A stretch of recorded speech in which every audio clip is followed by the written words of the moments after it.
DJ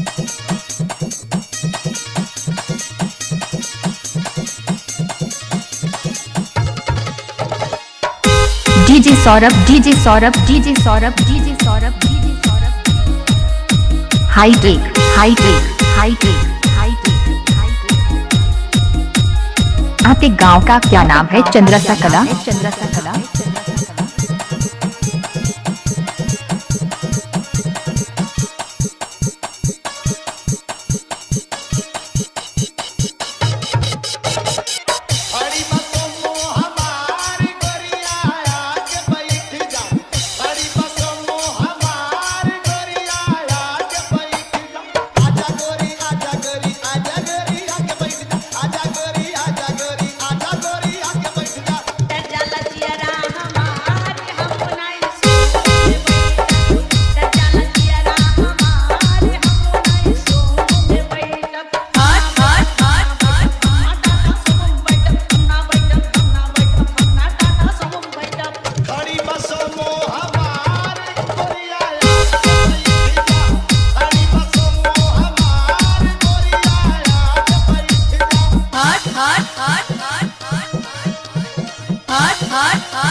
DJ Saurabh DJ Saurabh DJ Saurabh DJ Saurabh DJ Saurabh hitech hitech hitech hitech hitech. Chandrasa Kala. Chandrasa Kala. Chandrasa कला। कटौली बाजार। कटौली बाजार। कटौली बाजार।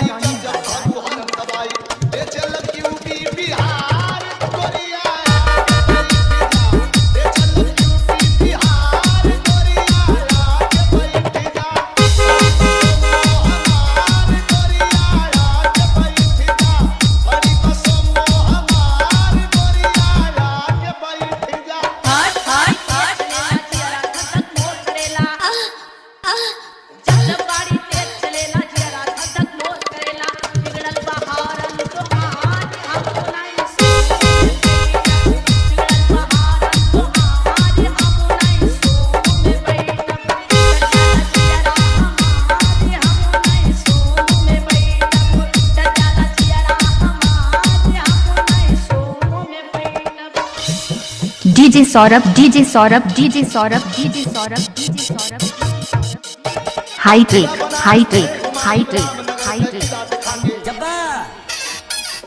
आपके गांव का क्या नाम है? चंद्रसा कला। चंद्रसा कला।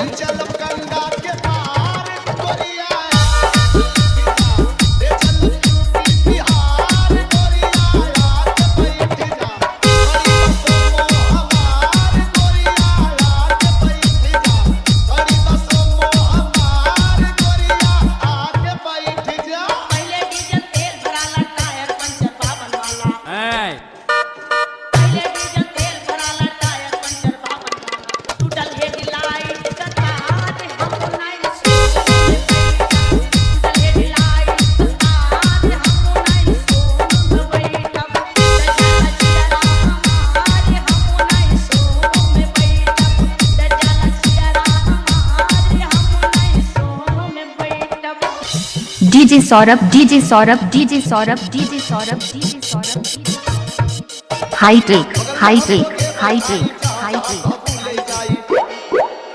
आपके गांव का क्या नाम है? चंद्रसा कला। चंद्रसा कला। कटौली बाजार। कटौली बाजार। कटौली बाजार।